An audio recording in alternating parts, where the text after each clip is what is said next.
Richard James will present decimal tutorial for part B, and as a matter of fact this one is the final presentation in the module on working with decimals.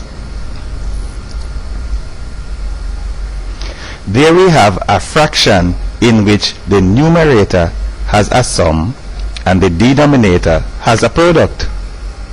As usual, we may treat the contents of the numerator and the denominator as if they are enclosed in brackets, meaning that we will simplify both numerator and denominator before attempting to simplify the fraction overall. I think that we have mentioned before that the large fraction bar that separates, of course we know it will separate the numerator and the denominator of a fraction, but when I say large fraction bar, I'm always giving the impression that the numerator is more than a single number, and so is the denominator. The numerator being an entire expression and the denominator is also an expression. Therefore, we may treat, when we have that large fraction bar, the numerator as if it is enclosed in brackets and the denominator as if it is also enclosed in brackets. Without any calculator excepting the one given to us by God, we will first perform the addition operation. We will go straight ahead and add the two numbers, beginning by writing down the first one. There we go, 4.8, and the decimal points should be vertically aligned, but there is no difficulty in this one because the two numbers are in the same form. We just align the digits of the two numbers and the points will also be aligned as required. Both numbers have the same form. Each has two digits separated by a decimal point. Therefore, if the digits of the two numbers are aligned vertically, then the decimal points will automatically be vertically aligned.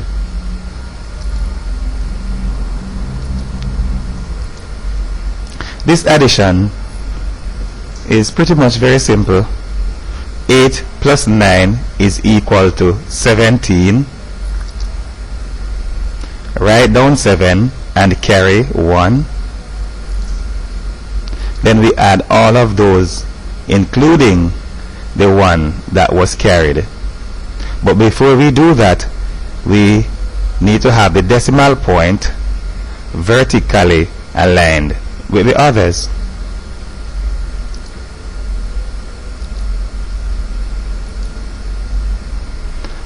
One plus 4 plus 6 is equal to 11. Write down 11. There's no other digit, nothing to carry to another column. We may therefore write down 11.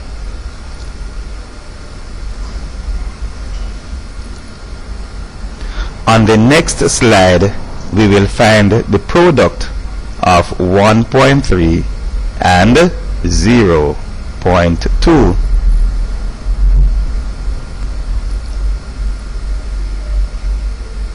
For the product of 1.3 and 0.2, the answer will have the same number of decimal places as the total number of decimal places of the multiplicand and multiplier together. We will count those decimal places because the answer will have the total number of decimal places as the two numbers that we are multiplying. 1, 2, so we only have two of them. Only 2. 1, 2. decimal places. Therefore, the answer will have the same number of decimal places. Multiply the numbers as if there is no decimal fraction. So 13 times 2 is equal to 26. We also need to be mindful in the end that the answer needs to have the same number of decimal places as the number that we are multiplying together, 2 decimal places. Therefore, we will have 2 decimal places in the answer. The answer will therefore have 2 decimal places counting from the extreme right, where the decimal point is assumed to be in a whole number. So in a whole number, the decimal point is assumed to be at the extreme right. We need to have 2 decimal places in the answer, and we will count those 2 decimal places beginning at the extreme right. There we go. So we have 1, 2 places of decimal, and no doubt 0 whole number is indicated by that 0 that is preceding the point.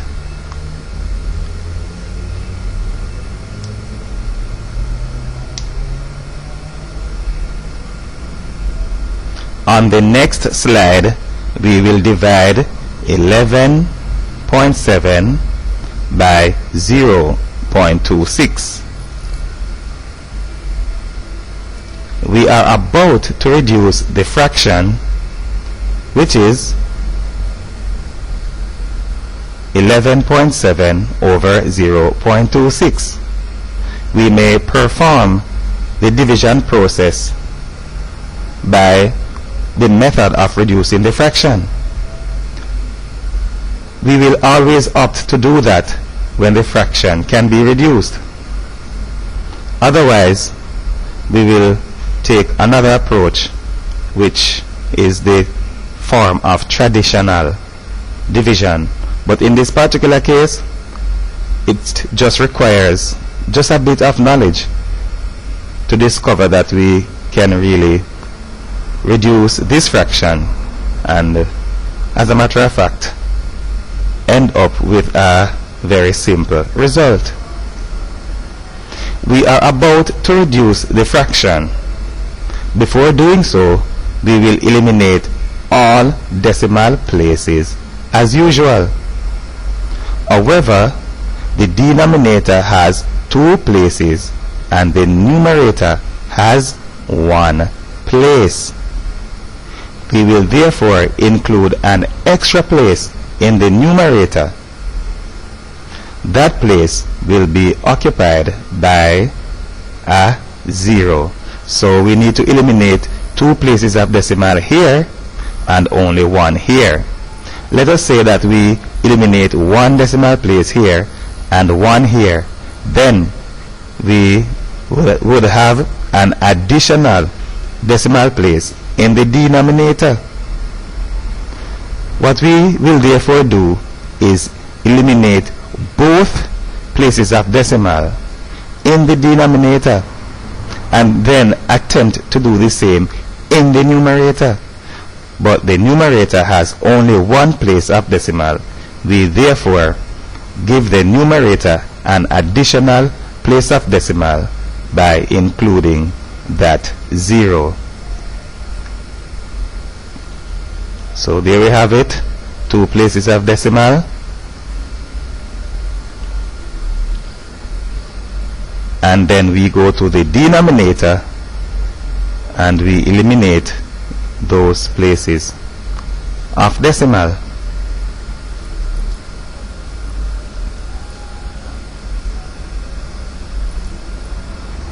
On the next slide, we will reduce the fraction. The leading 0 in 026 or 026 or just 26 will be discarded. Also, the points will be left off since the numbers are whole numbers.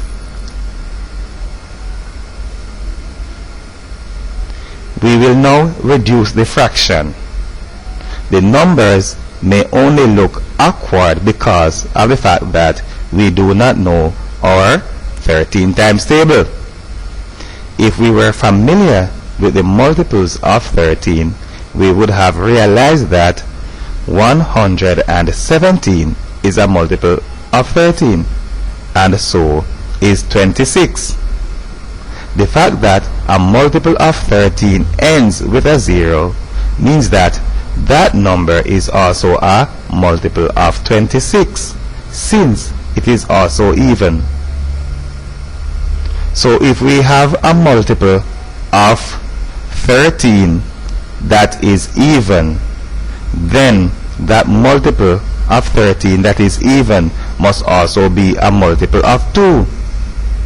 Therefore, if it is a multiple of 13 and a multiple of 2, it is automatically a multiple of 26.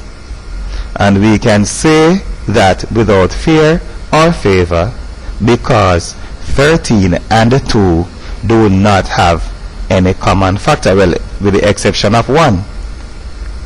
Because they do not have common factors, then we are sure that any number that is a multiple of 13 and also a multiple of 2 is also a multiple of 26.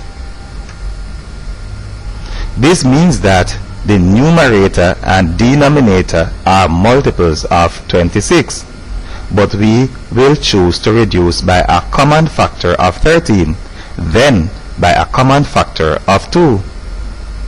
1170 is a multiple of 13. It ends with a 0. This makes it also a multiple of 2.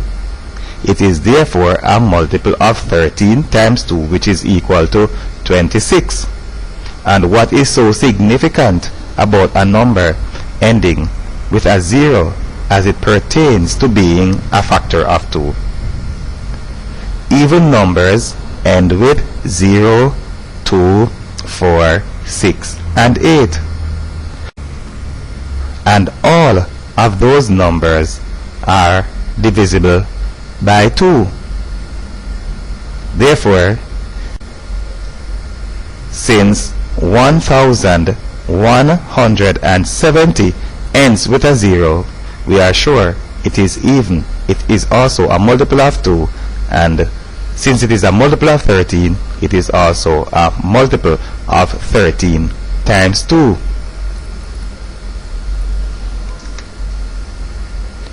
Proceed to reduce the fraction, and we will choose to reduce by a common factor of 13 first.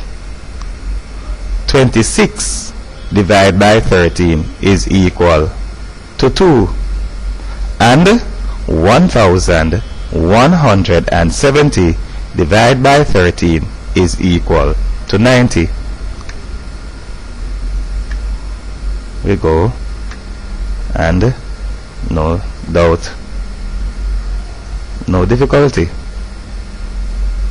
2 divided by 2 is equal to 1, and we are again reducing, but this time by a common factor of 2. And also 90 divided by 2 is equal to 45.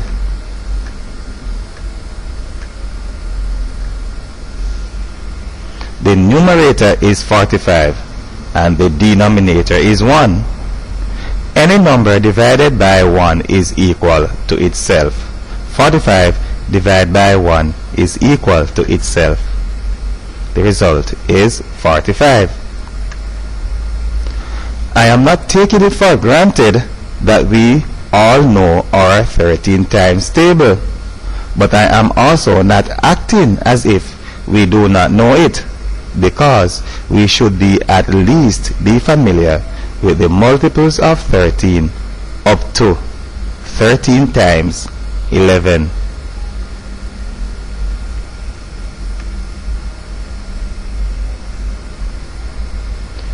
we have two numbers that we have to square. We will square the numbers by finding the product of two occurrences. In both cases, it is not so difficult to square 23 because we do not have to multiply by 3, then by 2. We know that 2 times 23 is equal to 46, and 3 times 23 is equal to 69. Lovely. What I'm saying is that we are squaring 23 by multiplying 23 by 23. And I'm also saying that not because each occurrence has 2 digits, we have to multiply by 1 digit, then another. 23 is an easy number to multiply by 23 because all we are multiplying by is 2 and 3. Therefore, we should have no difficulty. Nothing to carry except maybe when we are adding the results after we have found the two squares. So we have 23 times 3, and that is equal to 69. Lovely. Write 9 and carry 6. Then we say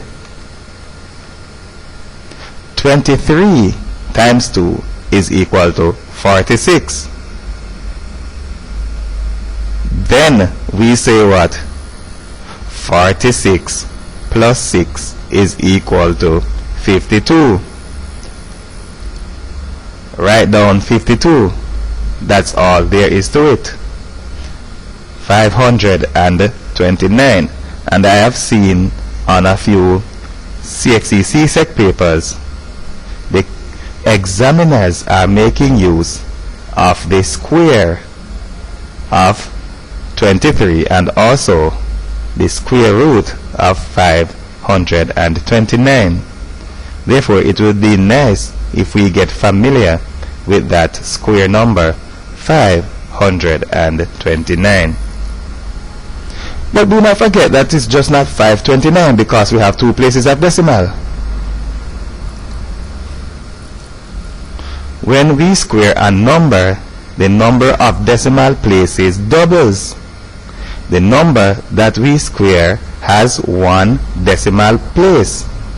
The answer will have 2 times 1 because we are doubling the number of decimal places.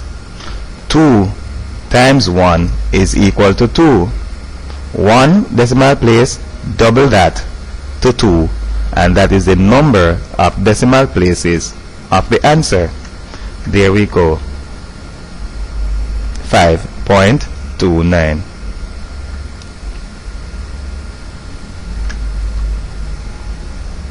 The square of 41 may also be done with a one-off multiplication.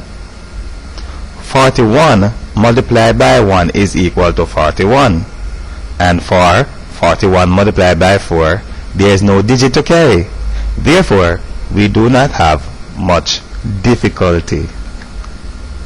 So 41 multiplied by 1 is equal to 41. As we imagine, any number multiplied by 1 is that same number.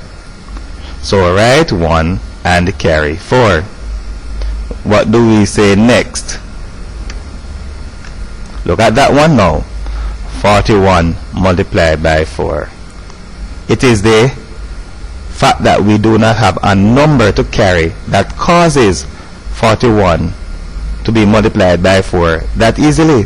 So all we need to say is 4 ones 4. 4 4 16. 164.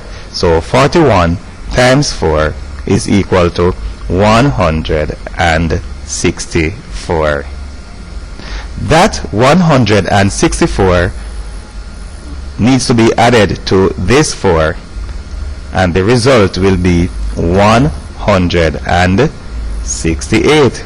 We therefore just write down 168.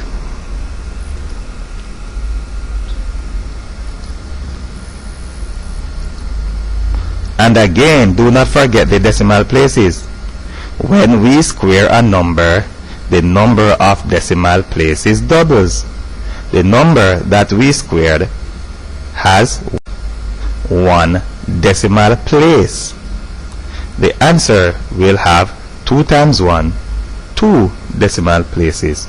So we are squaring 1 decimal place doubles to 2 decimal places, and that's all there is to it. We will go to the next slide where we will add the 2 results. Let us add the 2 squares, 5.29 and 16.81. For the second number, ensure that the points are vertically aligned.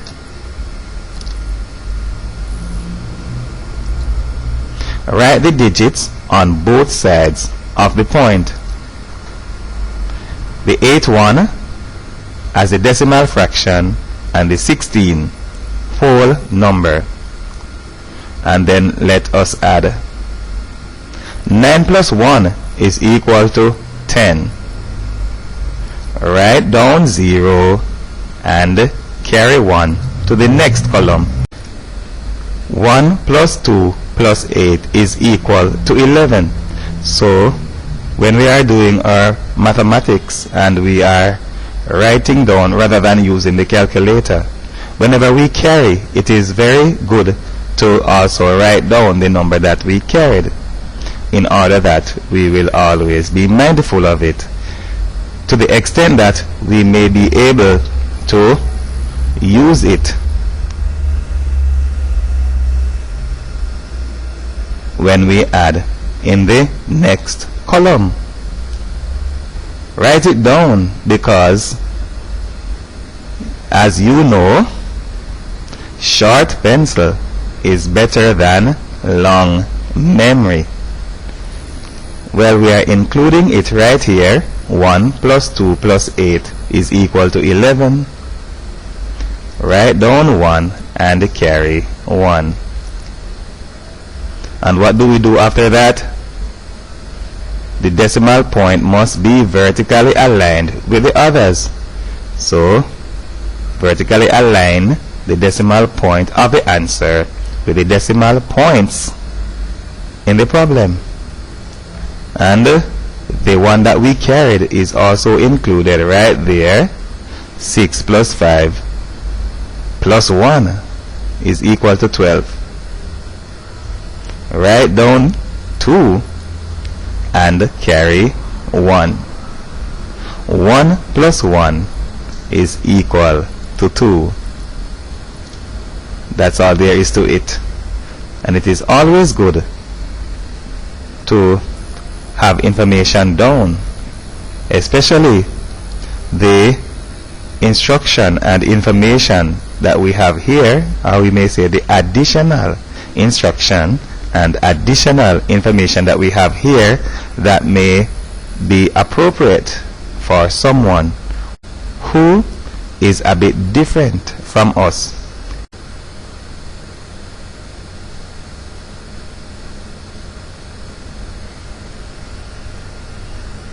Maybe being hearing impaired. That's all there is to it.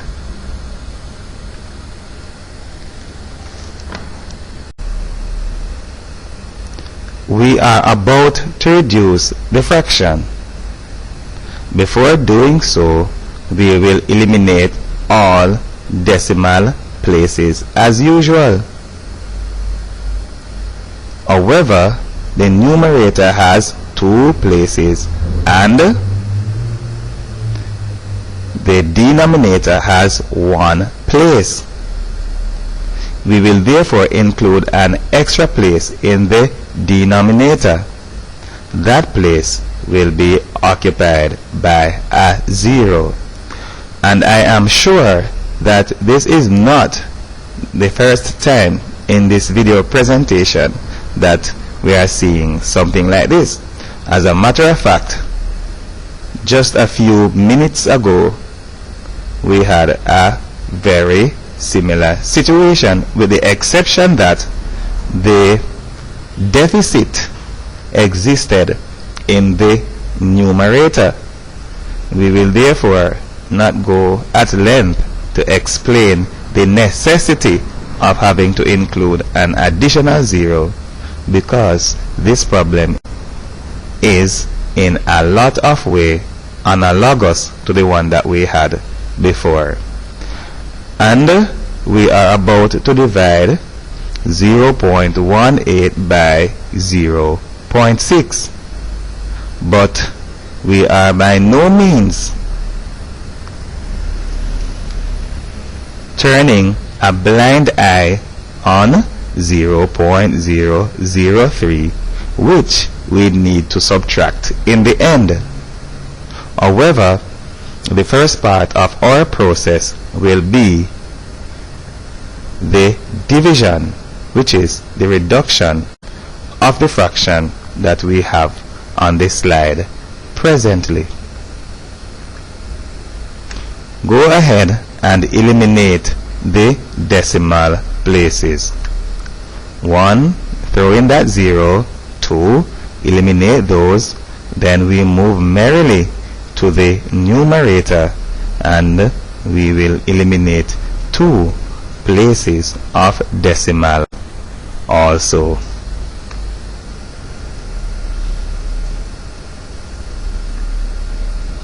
On the next slide, we will reduce the fraction. The leading 0 in both numbers will be discarded. Also, the points will be left off since the numbers are whole numbers. No decimal point and no leading 0. Proceed to reduce the fraction. And what will we reduce the fraction by? No doubt, a common factor of 6. 60 divided by 6 is equal to 10, and 18 divided by 6 is equal to 3. 60 divided by 6 is 10, 18 divided by 6 is 3. It is always very nice to see a denominator that is a power of 10. All we need to do is reduce the number by the number of decimal places that is equal to the number of zeros in the power of 10. 10 has only one 0. The number 3 will therefore be reduced by 1 place of decimal to 0.3. Whenever we have to divide by a power of 10, it is always very good to have a problem that turns out to give a power of 10 in the denominator, because to divide by a power of 10, all we need to do is reduce the numerator, which is functioning as the dividend. We will reduce that by the power of 10, or we would say the number of decimal places indicated by the power of 10. Now if we have 10 to the power of 4, we will reduce by 4 places of decimal. 10 to the power of 2, we will reduce by 2 places of decimal. And what is remarkable is that the number of zeros in the power of 10 and the actual number that represents the power of 10, they are equal. So 10 to the power of 3 is 1,000, and 1,000 has 3 zeros. 10 to the power of 2 is 100, and it has 2 zeros. 10 or 10 to the power of 1 has 1 0. And if we are dividing by 10 to the power of 1, which is 10, we will reduce by 1 place of decimal. If we are reducing by 10 to the power of 2, 100 has 2 zeros, then we will reduce by 2 places of decimal, and so on. So it is always easy to divide a number by a particular power of 10. The answer is 0.3.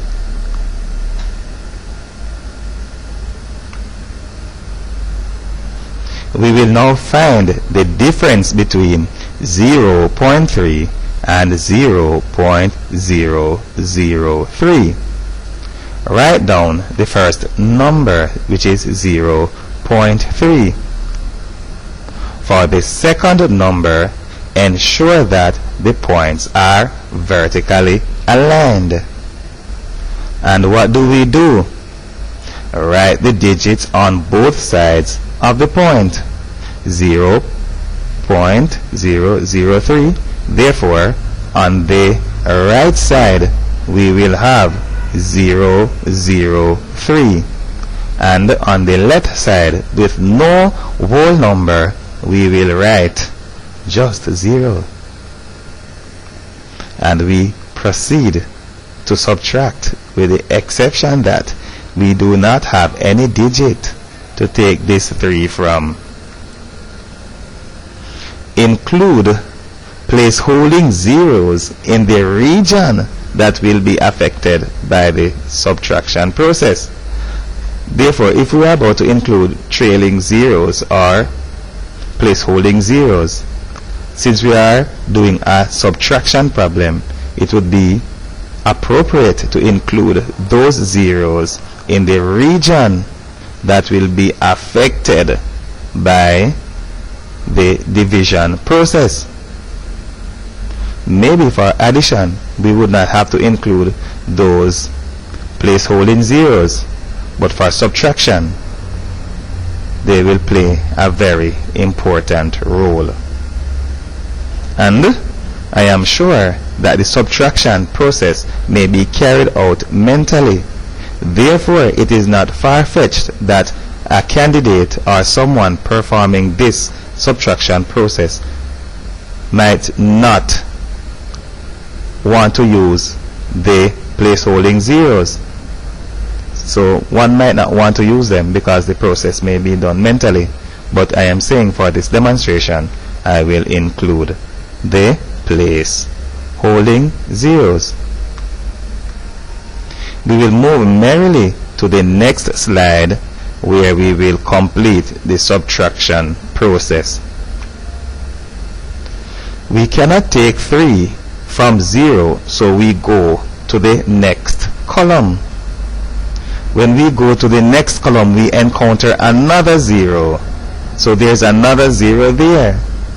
So we move to the other column. Use 1 from that position and bring it to the less significant position. So leave that 2 right there for now, and bring that 1 right there. And I am not saying that 1 0 is 10, but we bring this to the less significant position. The digit here is 10 times 1 here, so this 1 is actually representing 10. 10 plus 0 is 10, and this looks like 10. So we may call it that for simplicity, because sometimes it will be very awkward to put the 10 in actuality. So we will take another one from here, because all we need to do is continue all the way down to here, and we have 9, and no doubt with the same result. So as I said, from this position, which is this one, also another digit is sent to the next position with the same effect. Then minus 3 is equal to 7, and then we have 9 minus 0 is equal to 9. 2 minus 0 is equal to 2. Do not forget vertically aligning the decimal point of the answer with the decimal point of the problem, and finish up. 0 minus 0 is 0. There is nothing to it. I seriously attempted to solve this problem without the use of a calculator. However, the only loop of simplicity that I could identify was that the fraction may be reduced by a common factor of 3.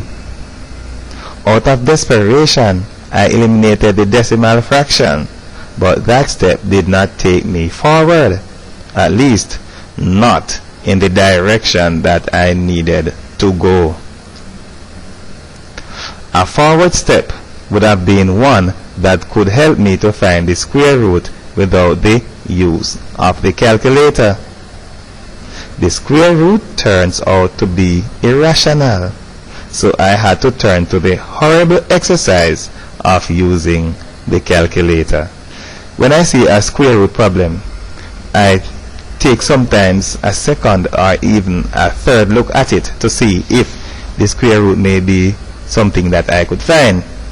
But taking a look at this number, I realize that this is a multiple of 3, and this one is also a multiple of 3. Reducing by a common factor of 3, we have 11 in the denominator. Well, we know it's 0.11 as a matter of fact, but number related to 11 in the denominator. We do not imagine that that number that is related to 11, unless the numerator is a multiple of 11, will turn out to give an answer that could easily give a rational square root. Therefore, out of desperation, I eliminated the decimals, and that did not take me any further forward, as that process did not simplify the square root to the extent that I could have found it without using the calculator. Maybe the real test in the problem is whether the candidate would be conscious of which step to perform first. Also, examiners are aware that people who tend to abuse calculator are less mindful of its proper use than those who do not. Therefore, for people who abuse the calculator, they are usually less aware of its proper use than those who do not.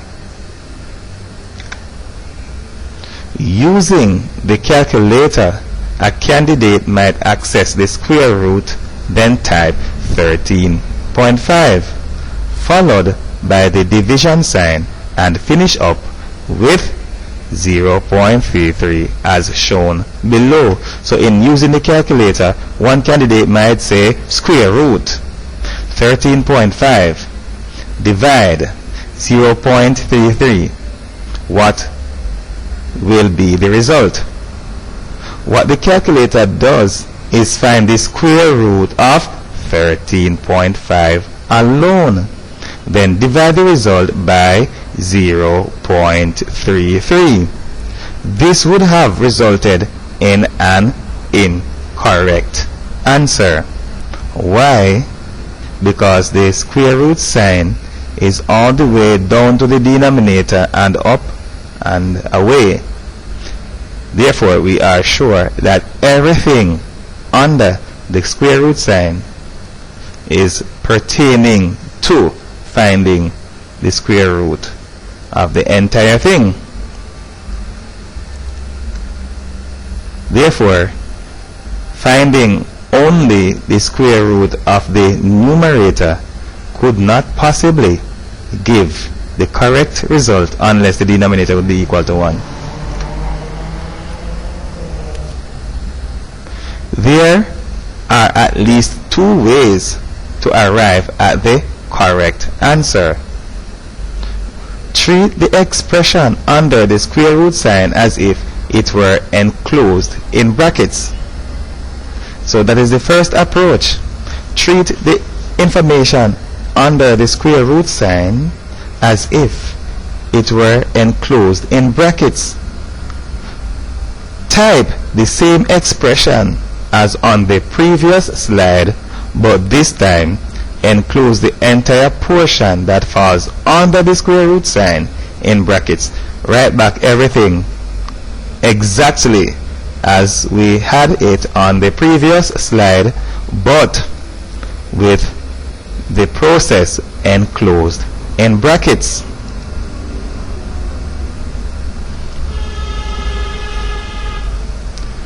The calculator will then execute the process, performing the operation that is enclosed in the brackets first. So the calculator will do its work finding the square root, dividing and all, but as desired, it will perform the operation that is enclosed in the brackets first. Notice that the depth of the square root sign, which we have it right here, the depth of the square root sign takes in both numerator and denominator of the fraction. Therefore, we are finding the square root of the entire fraction. So that is what we have. Notice that the square root sign takes in the entire fraction because the depth of it spans the entire fraction, both numerator and the denominator. We are therefore finding the square root of the entire fraction. It is not incorrect, therefore, to place the entire fraction, placing, of course, replacing the fraction bar with this division sign. So we place that, the entire thing, in brackets, indicating that we need to do the operation in the bracket first and then find the square root. How may we do that in another way? Another way would have been to work out the fraction first. Do not forget that a fraction bar only represents a division sign. Therefore, do the division first. So let us do the division first. 13.5 divided by 0.33, and that is equal to 40.909. Want to know if that is correct? Or at least should be correct? Alright, just be reminded that 0.3 is about 1/3. If we are dividing by 1/3, that means we are multiplying by 3. 3 times 13 is 39. So we do not imagine that our result should be very far from 40. So surely this is a possible answer. And I'm saying that because some people use the calculator blindly, put in some figures, do equal, and it turns out to be 40. Or whatever answer the calculator issues, they would just write that answer down, accepting it blindly. I do not do that. As a matter of fact, when I did my calculation, I checked 13.5 divided by 0.33. When I saw 40, I said, wait, let us see if this is the correct answer. 0.3 is approximately 1/3. Very, very close approximation of 1/3, as a matter of fact. Then we have 13.5. We are dividing by 1/3. We are multiplying by 3.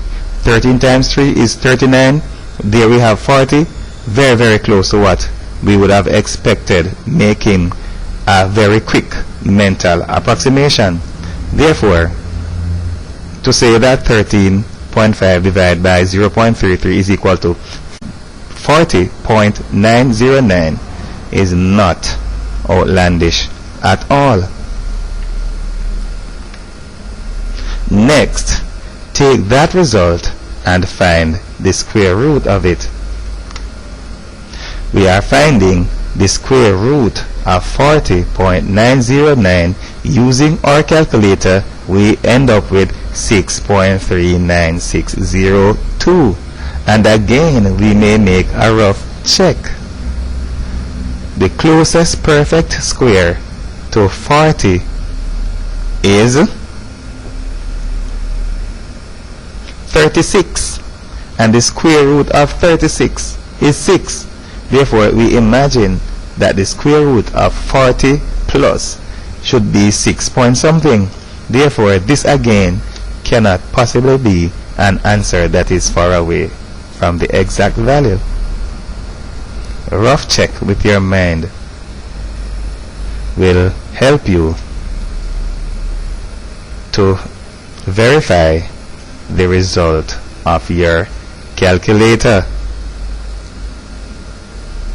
Those with calculator myelitis better ensure that you know how to use it properly, because you are smarter than it.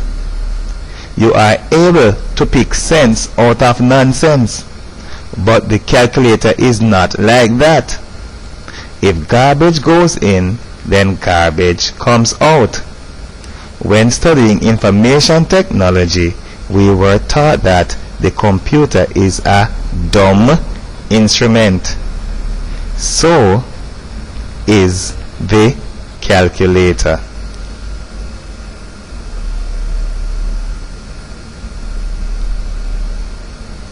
When multiplying numbers that have decimal places, the answer will have the same number of decimal places as the total number of decimal places in the multiplicand and multiplier together. And we do that 1,000 times. Multiply the numbers as if there is no decimal place. 70. 35 times 2 is 70, as if there is no decimal place. How many decimal places do we have? There are 3 decimal places in the problem. The answer will have 3 decimal places also. However, the product only has 2. We will include a 0 to complete the trio. So here we have 1, 2, 3 places of decimal. Here we have only 2 numbers. We need 3 decimal places. We throw in a 0 right there. And now we have our 3 decimal places, and we just use a 0, no whole number. It is appropriate to place a 0 to the left of the decimal point, and that is indicating that we do not have any whole number. The number in all does not have any whole number part to it. Trailing 0 after a decimal point is not necessary, as it does not contribute to the value of the number. It's gone with the wind.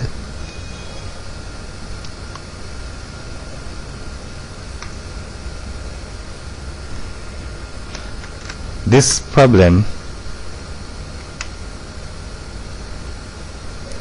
I was thinking that my greatest fear was about to be realized when the computer started to take over with a mind of its own and dictate to me what to do with my mathematics video. But that was short-lived. In dividing 1 by 0.4, we may go through some very simple mathematical processes. We may eliminate the single decimal place from the denominator. This is the equivalent of multiplication by 10. We therefore need to multiply the numerator by 10. We multiply a whole number by 10 by appending a 0 in its rightmost position. Which one do we do first? No, we do both of them together. Multiply a whole number by 10, just include a 0 in the rightmost position, and multiply a fraction, decimal fraction, by 10. We increase by 1 place of decimal, and we will do that simultaneously. Nice. The leading 0 in 0.4 has no significance and may be eliminated. Also, the result is a whole number. The point is therefore not necessary, as it is used to separate the whole number and the fraction. As a matter of fact, the fractional part of the number. Here, we will reduce the fraction by a common factor of 2. 4 divided by 2 is 2, and 10 divided by 2 is equal to 5. 5 over 2. There is no way I can pretend that there should be a single CXC CSEC candidate who does not know the value of 5 over 2. That it is equal to 2.5. Much more, that 2.5 is equal to 2.5. Therefore, I don't imagine that after all of this, I need to show candidates how 5 over 2 is 2.5. Especially not after having, prior to this, over 8.5 hours of mathematics videos demonstrating how to manipulate fractions. If so, shame on you, and if not shame on you, then shame on me. I am just writing the answer in decimal fraction form because it is the form of the statement of the problem. And the form of the statement of the problem is usually a good indication of the form that the answer should be in. So we may as well leave the answer as 5 over 2 or 2.5. But because here we have in the statement 1 over 0.4, then it is appropriate to use a similar form for the answer, which is of course similar to the forms that we have in the statement of the problem. Finding the square root of 0.0036 is by no means difficult. It is related to 36, whose square root is 6. The square root of 36 is 6. Therefore, if we see 0.0036 and we need to find the square root of it, then we do not imagine that that could be such a difficult thing. It is related to the square root of 36, and the square root of 36 is equal to 6. When we square a number that has a decimal fraction part, the number of decimal places doubles. So when we square the number that has a decimal fraction part, the number of decimal places doubles. Conversely, when we find the square root of a number, the number of decimal places will be halved. We are sure that it is something related to 6. And we need to know the number of decimal places that the answer will have. So what do we do then? We count the number of decimal places in the number whose square root we are about to find. 1, 2, 3, 4. We have 4 decimal places in the number whose square root we are finding. What do we imagine when we find the square root of a number? The number of decimal places will be halved. The number has 4 decimal places. Its square root will therefore have 2 decimal places. It only has 1 digit, so we need to use a 0 to make up the deficit. This, we have 1 digit and we need 2 places of decimal. Use a 0 to make up the deficit and move merrily along.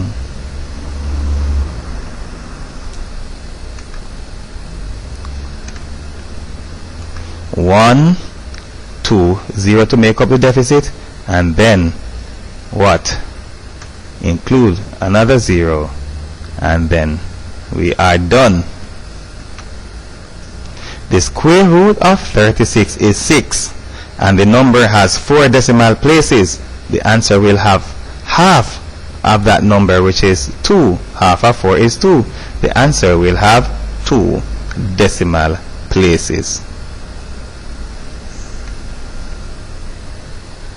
The following distance was given as the distance of the sun from the earth, and we are required to write that in standard form. As a matter of fact, that is in kilometers, but we do not need to include the units here to make our point. We are just focusing, as a matter of fact, on writing in standard form. No doubt, the correct answer with units and all are presented right here. So what do we say?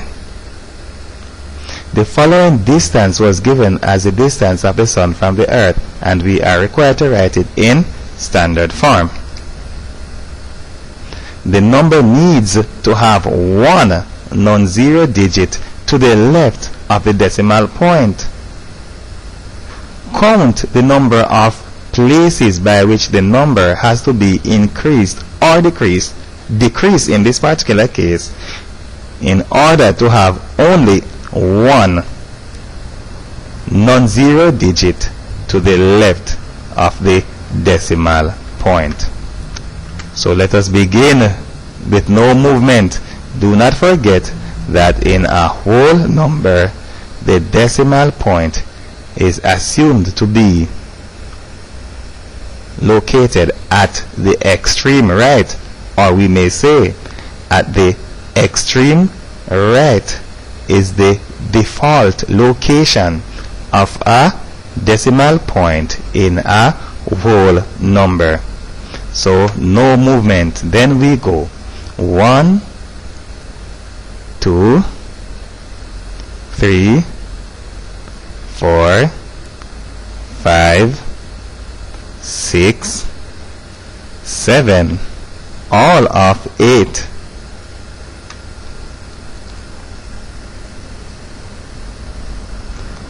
The position of the point is there, and the difference in the number of decimal places will be 8.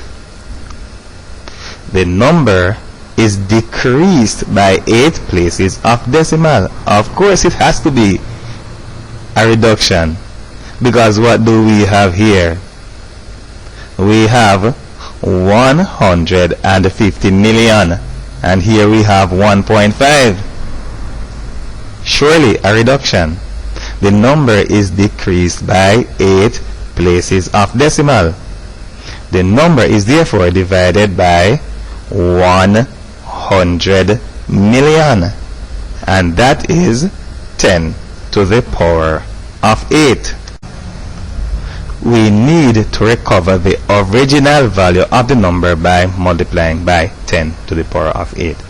Therefore, just the simple act of having only one non-zero digit to the left of the decimal point, rewriting this number like this, causes the transfer from here to here to represent a reduction by 8 places of decimal, a division by 100 million, a division by 10 to the power of 8. Therefore, if we need to write the number to be equivalent to the one that we had before, since this alone represents a reduction by 8 places of decimal, which is a division by 10 to the power of 8. Going back, we need to multiply by 10 to the power of 8, like that. So we will have 1.5 followed by how many zeros? Times 10 to the power of 8. And what do we know? The trailing zeros that follow the decimal point do not contribute to the value of the number and may therefore be discarded.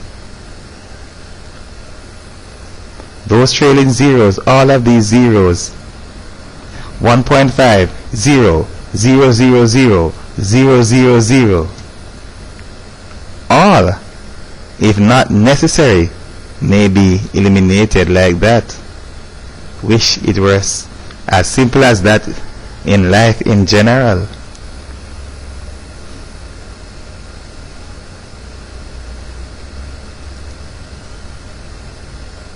There are 2 stars. Beta is 3 times 10 to the power of 4 kilometers from the Earth, and gamma is 6 times 10 to the power of 11 kilometers from Earth. How many times further from the Earth is beta than gamma? And we know what we usually do. Take the big one and divide by the small one. But in this particular case, that is wrong. Obviously, from the statement of the problem, gamma is the star of reference. Why? How many times further from the Earth is beta than gamma? Than gamma. We are saying how many times further from the Earth is beta than gamma? Than gamma. Than gamma. We are focusing on gamma. Obviously, from the statement of the problem, gamma is the star of reference. We need beta's distance in terms of the distance of gamma. We need beta's distance in terms of the distance of gamma. Therefore, the distance of gamma will be the denominator. So instead of just dividing the large by the small, we divide the distance by the reference distance. It is relative to the distance of gamma. Therefore, we divide by the distance of gamma. Now, some candidates may be tempted to divide the larger by the smaller, which surely cannot be the correct approach. What I see students doing recently is divide the larger number by the smaller, irrespective of how the problem is written. And recently, which is of course this very week, I was working with students, high school students, from reputable high schools, all the way from Galena Point to Negril Point, and a lot of them were given a problem in which they were required to divide 3 by 8. Most of them went merrily ahead and they divided 8 by 3. So, I am speaking from recent experience. What I see students doing recently, as I said, is divide the large number by the small, irrespective of how the problem is written. For example, 3 divided by 8 is executed by dividing 8 by 3.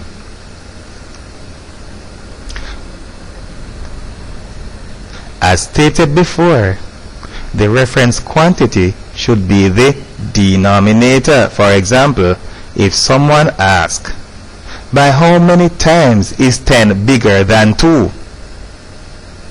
Than 2.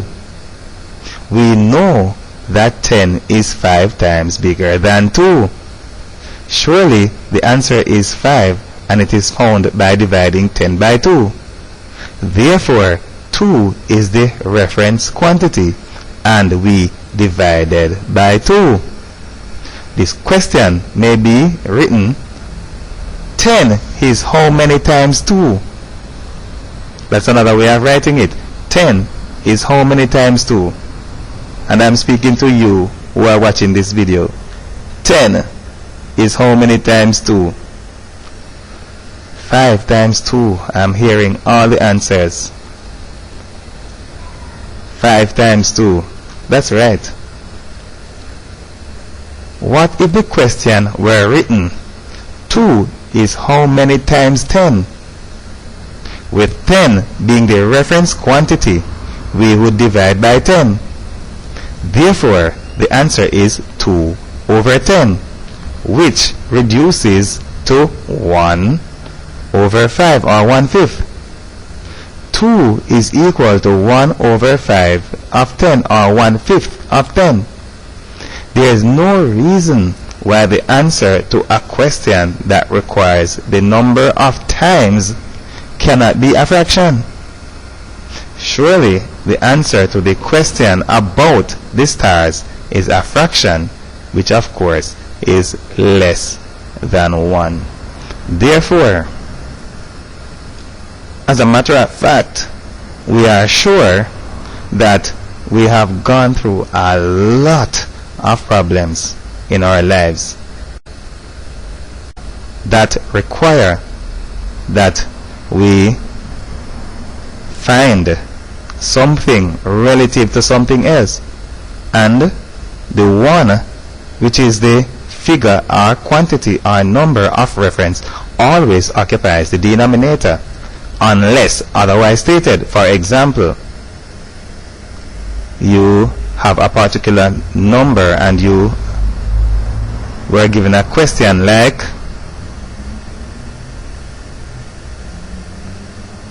what percentage of the cost price? Usually you divide by the cost price. That is a particular problem that makes use of a reference number or quantity that you are dividing by. And this problem may have been given with the reference quantity being larger than the other one in order to see, or to, should I say, defeat. I don't think that I should use defeat, but as a matter of a test of your knowledge and understanding that irrespective of the relative sizes, the quantity of reference is the one that you should divide by. And surely there is no reason why the answer to a question that requires the number of times cannot be a fraction. As a matter of fact, it is a fraction that is less than 1 in this particular case, which is the case that has to do with these two stars. Therefore, be not afraid to divide by the quantity of reference, irrespective of the consequence. We know that 3 over 6 is equal to a half, and we are manipulating these numbers. 3 times 10 to the power of 4 divided by 6 times 10 to the power of 11. We know that 3 over 6 is equal to a half. And when we divide numbers that have the same base, we subtract the index of the divisor from the index of the dividend. Therefore, we are about to subtract 11 from 4, the divisor from the dividend. And we know that 3 over 6 is a half, which is 0.5. And 4 minus 11 is equal to negative 7. And this is 3 over 6, which is 0.5. So 0.5 times 10 to the power of negative 7. We may use the argument that, which is one argument, maybe we will use another argument in the end. We are using the argument that 0.5 is equal to 5 times 10 to the power of negative 1. Then add the indices. 0.5 is 5 times 10 to the power of negative 1. Then we add the indices. We get negative 8. Or we may use another argument based on the following steps. The steps will follow on another slide. Let us use the first one here.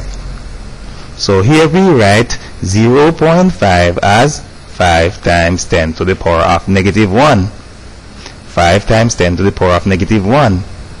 And then we add the indices. When we add numbers that have the same sign, we add the values. 7 plus 1 is 8. The answer will take the same sign as the numbers that we have added when we are adding numbers with the same sign. And that is all there is to it.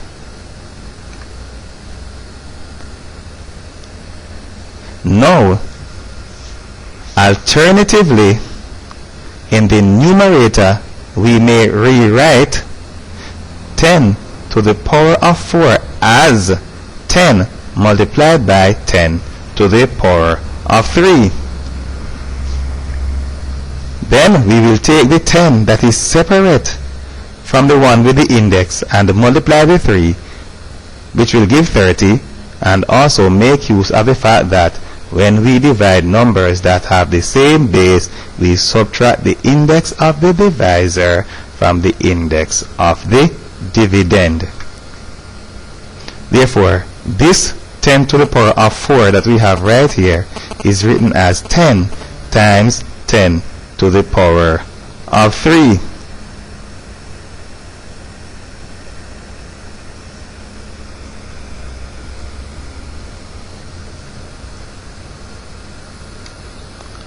And what do we have?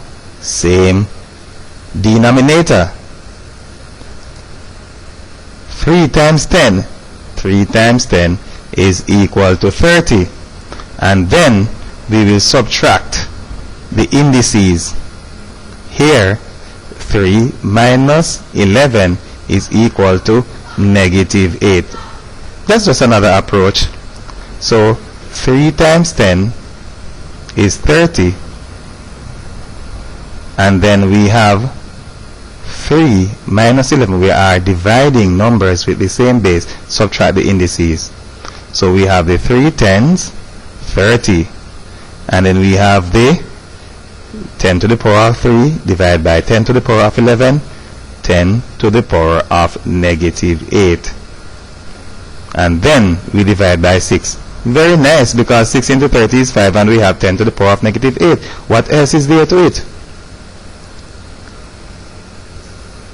30 divided by 6 is equal to 5. And 10 to the power of negative 8. And that's all there is to it.